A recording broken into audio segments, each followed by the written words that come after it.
Hello and welcome to this Wednesday's morning market briefing. We've got lots to talk about, but firstly, EU charges Microsoft with antitrust violations over Teams, as well as that Philippines warns of region-wide conflict over South China Sea reef dispute. We've got lots to talk about on the charts, also with lots happening on the economic calendar, but we'll come to that near the end, so make sure you stay around so you can see that.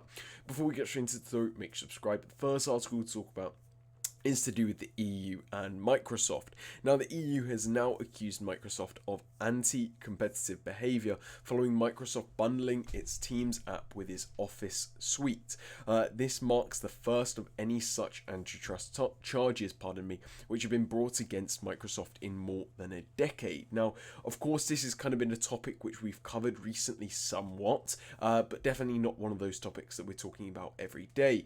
But this topic has been something that's kind of been, or at least this kind of specific charge to do with the EU charging Microsoft has been kind of something that we've rumored before. We've spoken about those rumors, and we've noted the kind of significance of such rumors, as ultimately the EU has really started to clamp down recently with regards to antitrust violations with these big tech corporations, and why that's been of great significance, of course, is because these tech giants are growing in power, and ultimately as they grow in their share price and that kind of thing, they grow in their power over the market often, and as a result of that, the EU has definitely now clamped down on such large tech corporations in an effort to make sure that they're not overstepping their mark, they're not kind of harming harming competition really, and so that those smaller companies still have a chance of breaking into the industry and offering maybe better software or better hardware and that kind of thing. Now, the EU hasn't been alone in this kind of antitrust clampdown, as we've seen across the pond, across the Atlantic, with of course the United States and the Biden administration really starting to clamp down also with regards to these antitrust violations, as the Biden administration has been clear on its kind of antitrust policy and made it very clear that they want to kind of break down these monopolies which exist apparently within the kind of US system, or at least with tech giants in the US. And we've seen not only the DOJ really clamping down on Google, but we've also seen a great deal of kind of charges lobbed against Apple. I can't remember exactly whether this was EU specific or also in the US, but we've definitely seen charges head towards Apple when we regarding, of course, Google and the iOS ecosystem, the Apple devices which are offered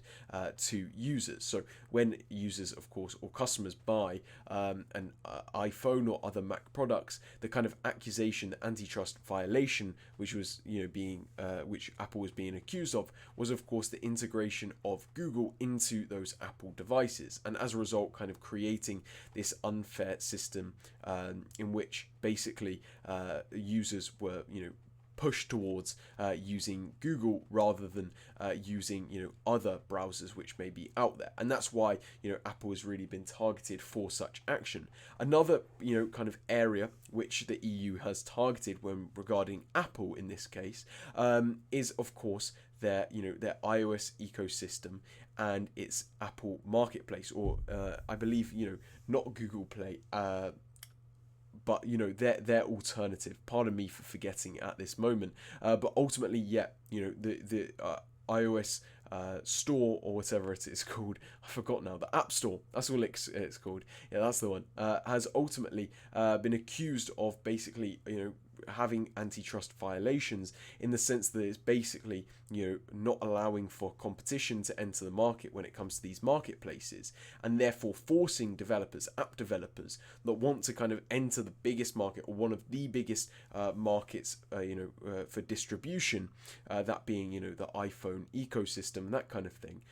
Ultimately developers have been forced to pay those fees which Apple require when you use the App Store on the iOS ecosystem, and the EU has been very clear in that they believe that that's an antitrust violation, as this is ultimately not allowing other users to access other marketplaces. Now we know that Apple has of course kind of said that that's only because it's security risks, and they want to make sure that users are safe when they use iPhones, and by centralizing all of that kind of digital marketplace activity to the App Store alone, you're basically forcing developers to make sure that they're vetting their apps, and you're allowing Apple to vet those apps as well, and therefore you're reducing the risks of data breaches, hacks, and that kind of thing, bugs being installed into phones, and that's kind of been the argument made by Apple recently. But ultimately what the EU said is this is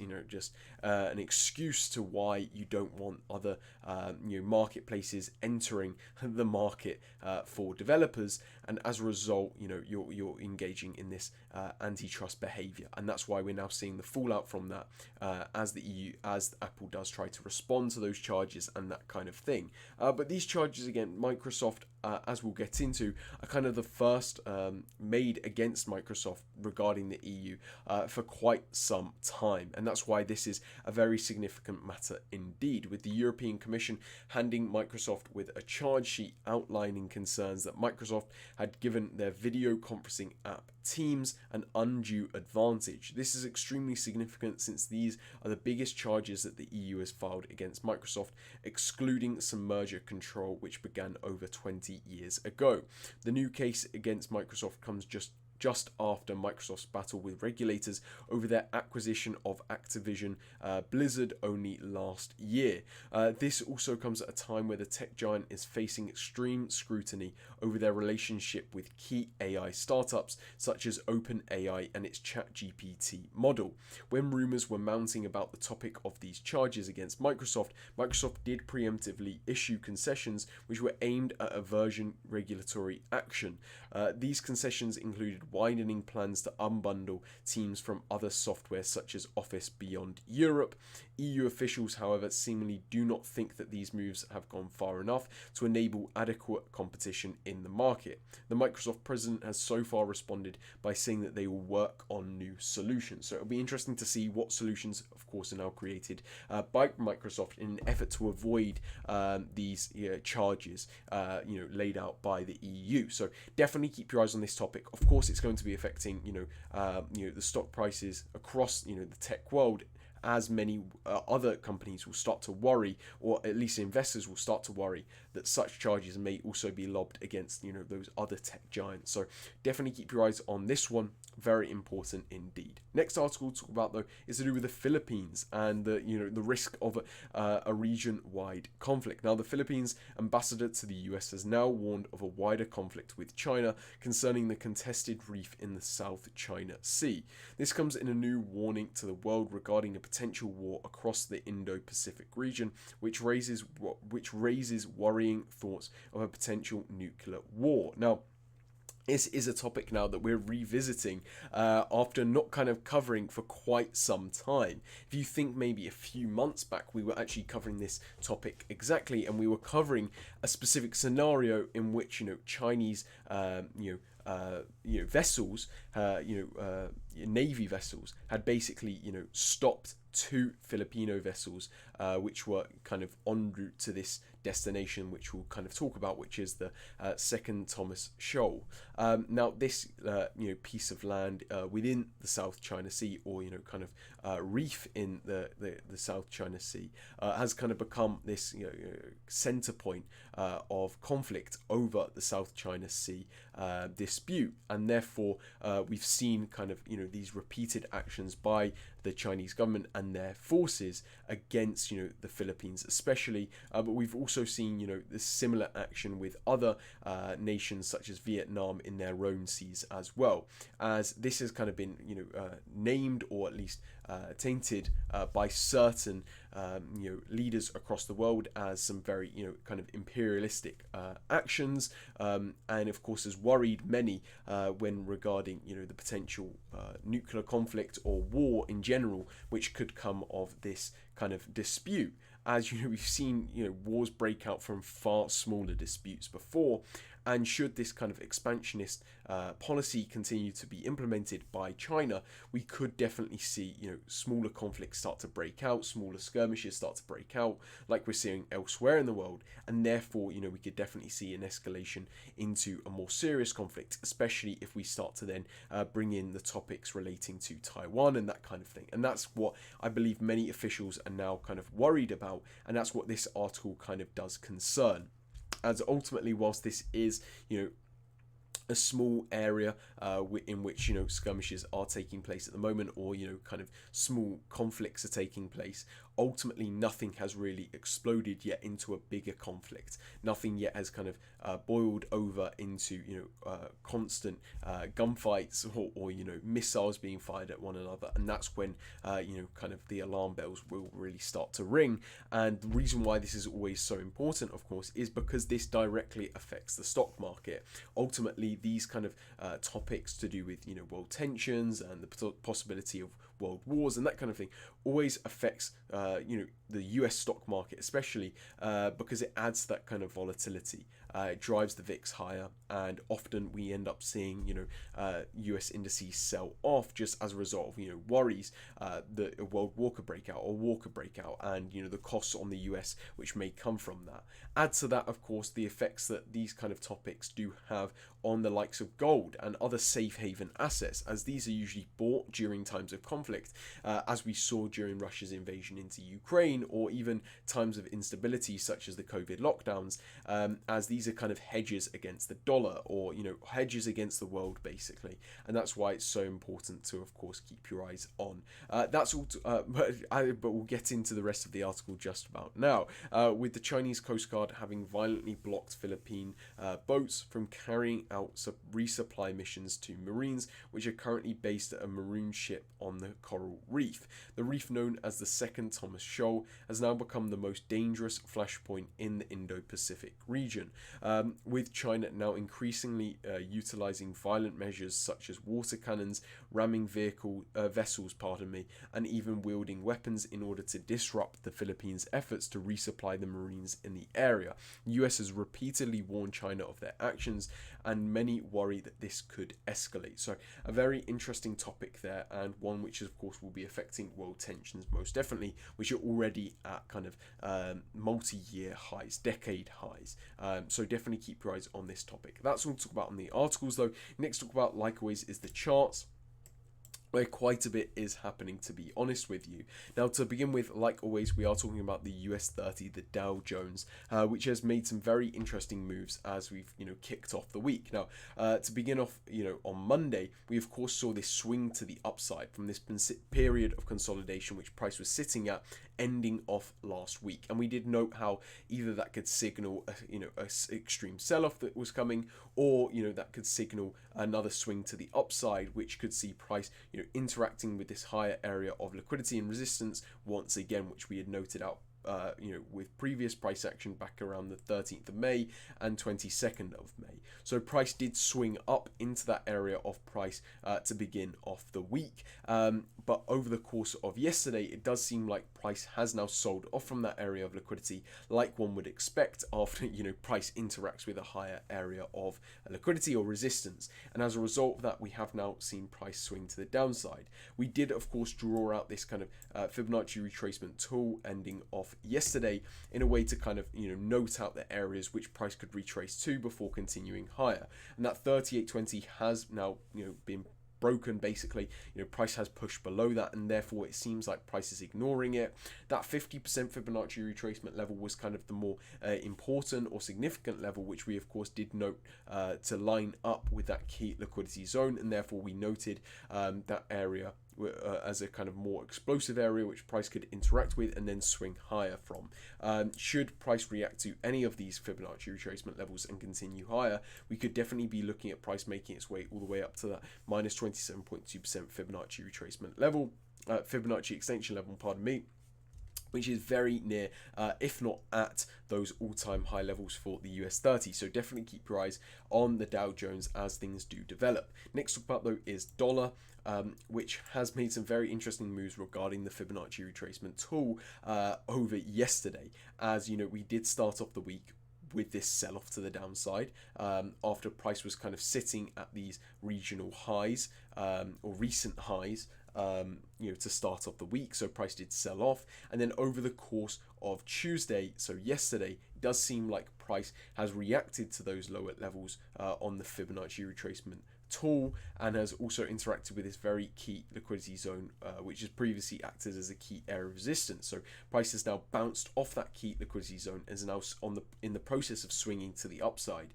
Of course, we'll have to wait and see whether price can actually swing above those previous regional levels, and should price break above those levels, we could definitely be looking at price making its way up to these Fibonacci extension levels, minus 27.2% Fibonacci extension levels, and liquidity zone around the 106.4 level. So definitely keep your eyes on the dollar. Very interesting moves being made at the moment. Next to talk about though is Euro USD, which is kind of bouncing around in this range that has seemingly formed on the euro recently, as price has kind of did swing to the downside a few weeks ago, and punched into these lower levels of price not seen since the 2nd of May really, and since then price has kind of ranged up and down between this key area of liquidity on the downside and this great higher level of liquidity and resistance on the upside. And what we kind of saw play out yesterday and ending off Monday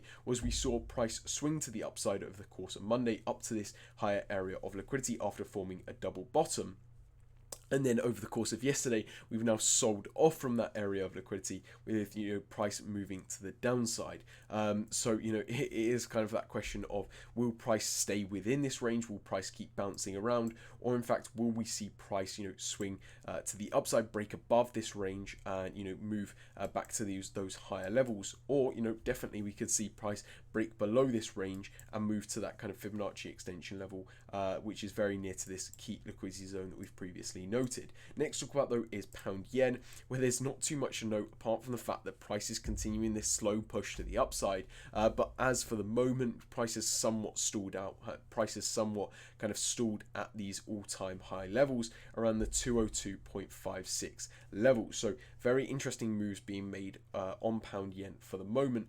Definitely keep your eyes on that. Next to talk about though is Bitcoin, which of course was a very key point, a very important talking point in yesterday's morning market briefing, as of course price had sold off in this very significant fashion to start off the week, falling from around that $64,000 a Bitcoin level all the way down to near the $58,000 a Bitcoin level. So that was an extreme sell-off, of course, which saw price breaking below this key area of liquidity, which kind of marked this bottom for the range of consolidation that we've seen form for Bitcoin at these all-time high levels recently.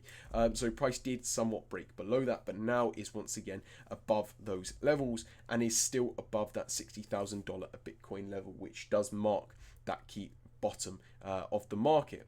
It will be interesting to see now whether we can see price swing back to the upside, or whether we'll now stay down and around the very bottom of this overall market range. One thing to note though is of course whether we'll see price interact with any key Fibonacci retracement levels.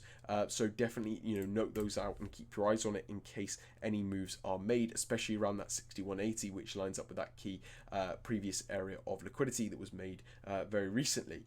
Next to talk about though is gold, which has made some very interesting moves on the 1 hour, but ultimately on the 4 hour, not too much has happened. Price is somewhat consolidating, stalling out and moving to the side, and is kind of forming this double bottom, which is far easier to see on the 1 hour, where we can see that price, after reacting to this key area of liquidity to start off the week and ending off last week, price moved to the upside and interacted with this 38.20 and key liquidity zone, from which price has now sold off to the downside and is now formed a double bottom. So it will be interesting to see what does happen now for gold. Lastly to talk about though is oil, like always. which is making some very interesting moves, to be honest, because prices remained within this small range that's formed, this kind of period of consolidation, with price kind of bouncing from the upside to the downside, upside to the downside.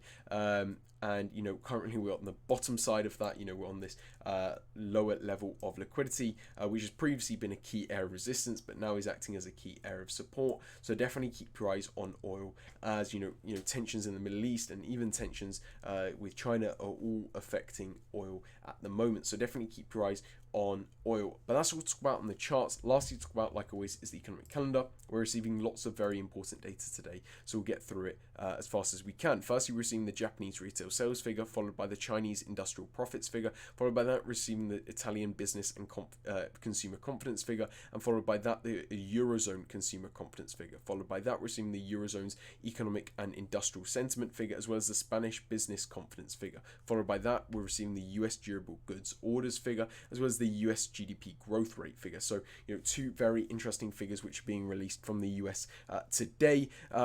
Apart from that, not too much to note really on the economic calendar, but we've got lots in the articles, lots in the charts, and lots in the economic calendar. It'll be a great trading day, but that's all from us at Wildwood Capital. Have a great one. See you later. Bye.